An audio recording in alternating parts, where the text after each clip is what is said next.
Hello bachcho, let's see the question.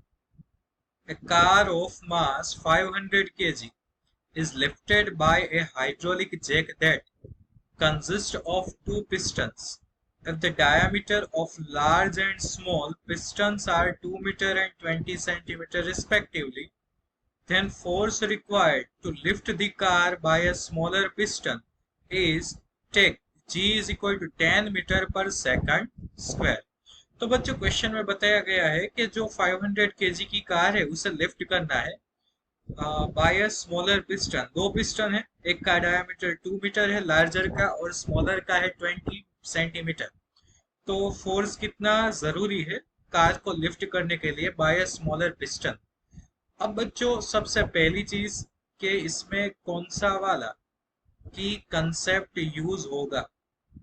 तो बच्चों आप सबको पता है कि इसमें कौन सा वाला की कंसेप्ट यूज होगा। Pascal's law. क्या था Pascal's law? Then Pascal's law is pressure is same at same height then F1 by A1 is equal to F2 divided by A2। Equation number 1। बच्चों क्वेश्चन में कौन से गिवन डेटा हमें available है? तो सबसे पहले हम लिखेंगे यहाँ पर गिवन डेटा। गिवन डेटा में हमें क्या करना है बच्चों? तो जो डायामीटर है वो लिख देने हैं, डायामीटर के बाद हम रेडियस कन्वर्ट कर लेते हैं।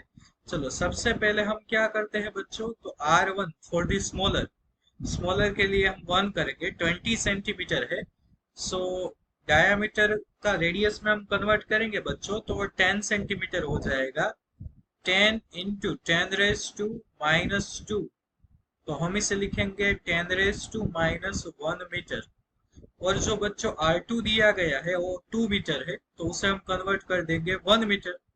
अब बच्चों force by smaller piston find करना है, then we have to find F1 और F2 हम क्या लेंगे बच्चों? mg। कार जो है उसका मास 500 है तो 500 इंटू जी 5000 न्यूटन।